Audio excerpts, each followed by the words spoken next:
On the 22nd of July 1805, a naval battle took place off Cape Finisterre, which is situated in the northwest of Spain. The two opposing sides were the Franco-Spanish fleet under the command of Admiral Pierre-Charles Villeneuve and the British battleships of Vice-Admiral Sir Robert Calder. The encounter resulted in a victory for the Royal Navy, but the Battle of Cape Finisterre was doomed, however, to become a mere footnote in the annals of British naval history. It was in fact overshadowed by the clear British victory by Lord Nelson off Cape Trafalgar a few months later. The importance of Robert Calder's victory cannot be stressed enough, however. It was actually the outcome of the Battle of Cape Finisterre which deterred Napoleon from invading Britain. I by no means intend to downplay the importance of Trafalgar.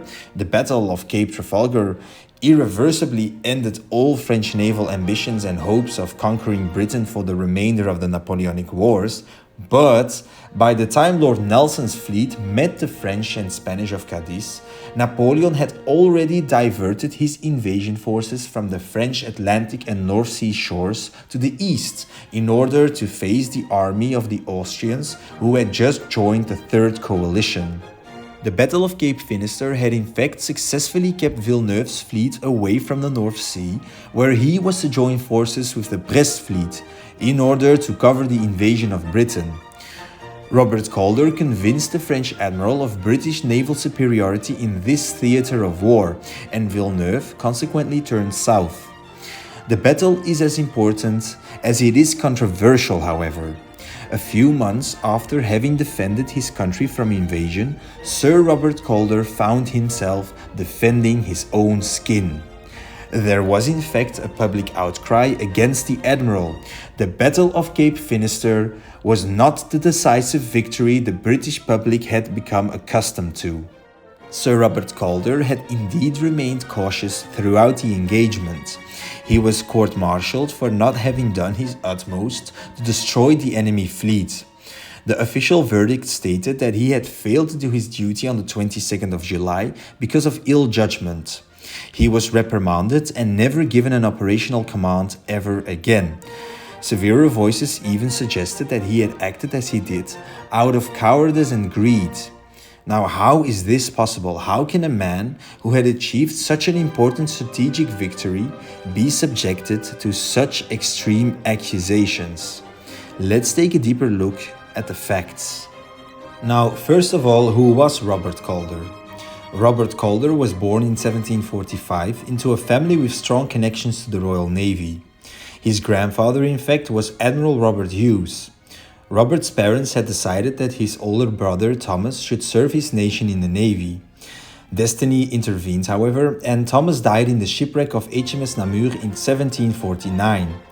Robert was subsequently enrolled in the Navy to replace his unfortunate sibling and began his career as a captain's servant aboard HMS Princess Royale at the age of 11 in 1756. He was soon thereafter transferred to HMS Nassau, a ship that would play an important role during his formative years. It was aboard her that Robert would have his first fighting experience in the Americas during the 7 Years' War. He was promoted to midshipman in 1758 and eventually became lieutenant in 1762. He took his next big steps in his naval career during the American War of Independence, during which he chiefly served in home waters. In this period, Robert Calder was stationed aboard another ship which would play an important role in his life, the famous HMS Victory. He fought aboard her during the Battle of Ushant in 1778. He was later given command of the frigate HMS Diana, which participated in Lord Howe's relief of Gibraltar on the 11th of October 1782 as a repeating frigate. When war with France broke out again in 1793, Robert Calder was now deemed worthy to take command of the bigger ships. He captained HMS Theseus under Lord Howe in the Channel Fleet, but he was not present at the victory at the glorious 1st of June in 1794. The following year, he assumed command of a ship he was quite familiar with, HMS Victory. The Victory had become the flagship of Admiral John Jervis, and Sir Robert Calder greatly admired him. Calder was probably encouraged by Jervis to write down his ideas regarding tactics, signals, and fleet dispositions. These are meticulously described, and a great emphasis is given on disciplined maneuvers. Calder's writings can still be read in the Calder manuscripts stored at the British Library. It was Calder who served as Jervis's flag captain during the Battle of Cape St. Vincent in 1797, during which the British defeated a numerical superior Spanish foe. Robert Calder is said to have remarked to Jervis that Captain Horatio Nelson had acted to his own accord during the encounter, thus in a sense disobeying the admiral.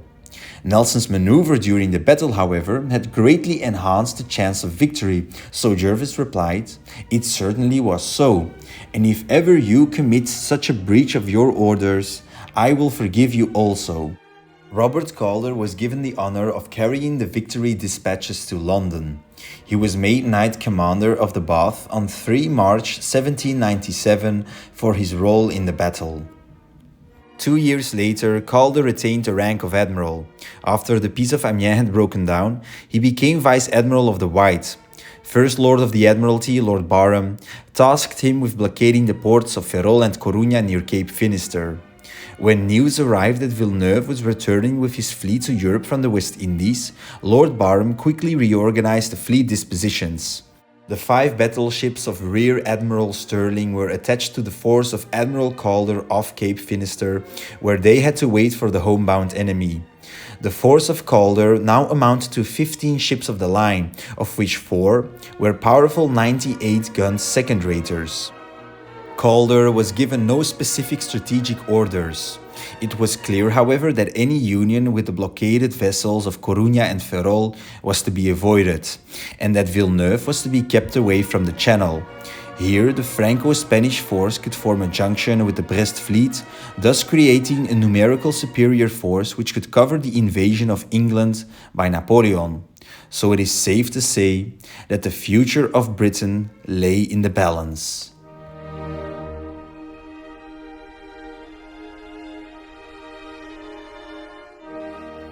Although the British Admiralty was not entirely sure about Villeneuve's whereabouts and destination, Lord Barham had masterfully anticipated Cape Finisterre as a likely place of encounter.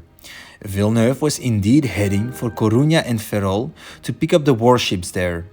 It was the 22nd of July. The waters of Cape Finisterre were dotted with fog banks, while a northwesterly wind was blowing.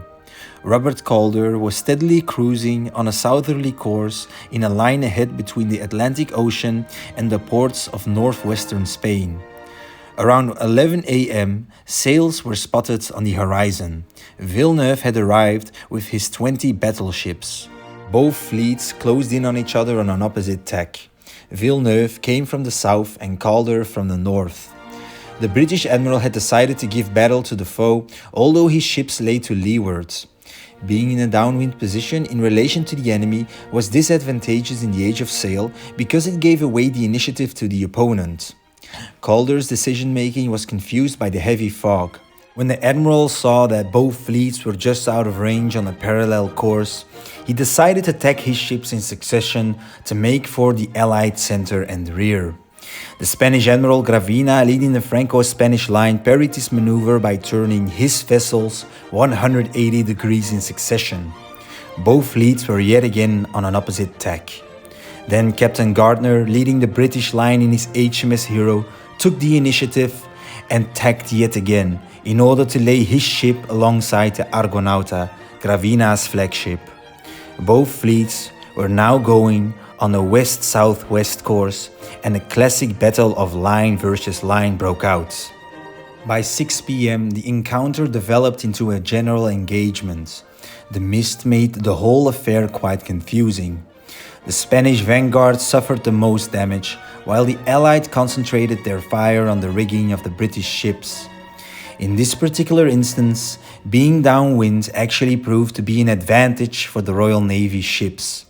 The Spanish Firme and San Rafael got pounded so heavily that they fell out of line and a northwesterly wind blew them into the hands of the British. These two vessels had surrendered by 8 p.m. and were taken as prizes. No ship of Calder's squadron was captured by the Allies, but a 98-gun Windsor Castle became seriously damaged, being the target at some point of 5 enemy ships. Around 8:25 p.m., Calder ordered his vessels to discontinue the engagement and heave to on the starboard tack.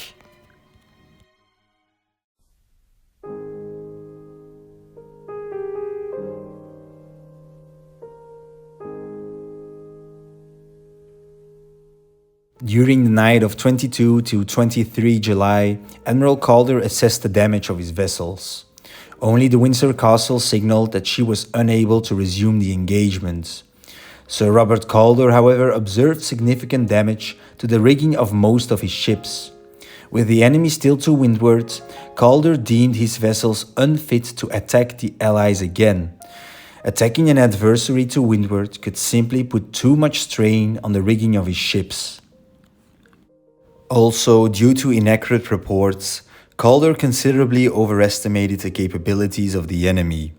Villeneuve's ships were in fact in a much worse state than the British thought. They had just crossed the Atlantic 2 times, with no proper victualling system in place to provide some necessary commodities, and they had just suffered a significant number of casualties at the hands of the superior British gunners. But Villeneuve, inspired by the reluctance of the Royal Navy ships to give battle, steered towards the enemy. He did not press home the attack, however, due to the lateness of the hour. On the 24th of July, both fleets departed from each other. Sir Robert Calder turned towards Admiral Cornwallis off the French ports with his 2 prizes, while the exhausted Allied fleet made for the port of Cadiz. Villeneuve, with his squadron in such a bad shape, had given up all hopes of invading Britain. Strictly speaking, the battle was a tactical victory, and it certainly was a major strategic triumph. But the British public thought otherwise.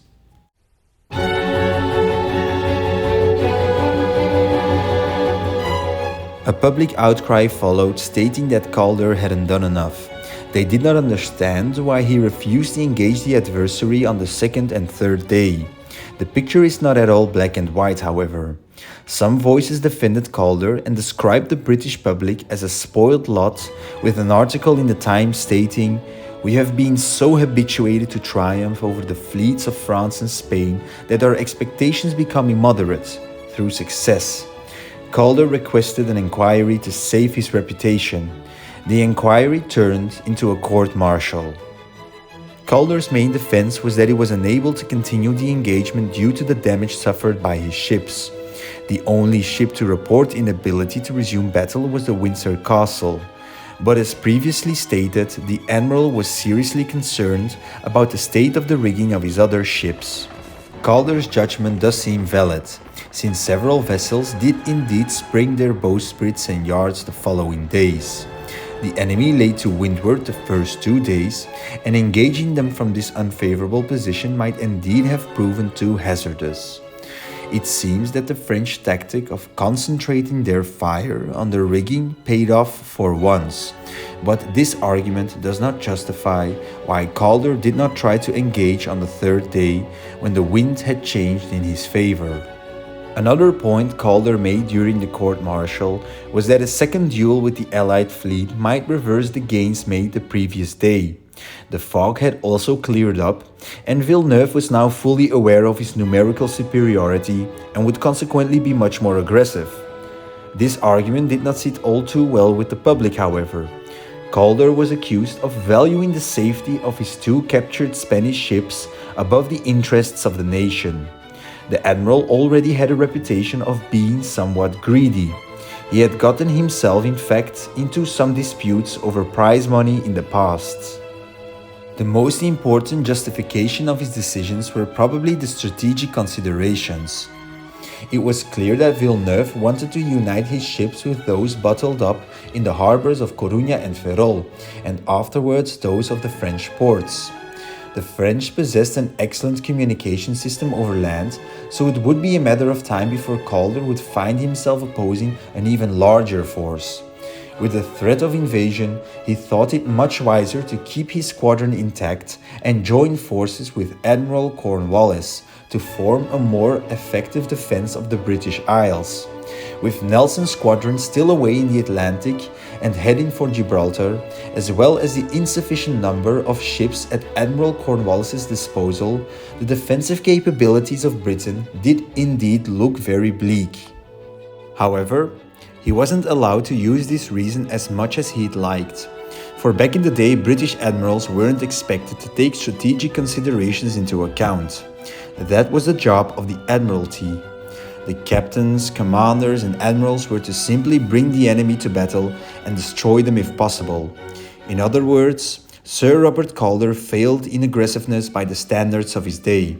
As one historian put it, a disingenuous defense was forced on him by the failure of the Articles of War to recognize that admirals are obliged to take strategic decisions. So by the later standards of the Victorian era, Calder would certainly have been hailed as a national hero. Calder was also extremely unlucky in his timing. The court-martial started a short time after the Battle of Trafalgar, where Sir Nelson had given his life for his country and had secured a victory as complete as can be. In comparison, Calder's Battle of Cape Finisterre would indeed seem a half-hearted and uninspired version of Trafalgar. Sir Robert Calder was acquitted on the account of cowardice, but seriously reprimanded for his failure to re-engage Villeneuve. The court stated that his dereliction of duty resulted from ill judgment. Calder was never given an operational command ever again. Over the years, however, public opinion on him relaxed. People started to realize the importance of his strategic victory and admitted that they were too harsh on him initially. This did not change the Admiralty's mind in not giving him an operational command again. He was, however, as some sort of consolation, appointed Commander-in-Chief of Plymouth, a rather passive and boring post he deemed below his dignity and capabilities. He died 8 years later, survived by his wife.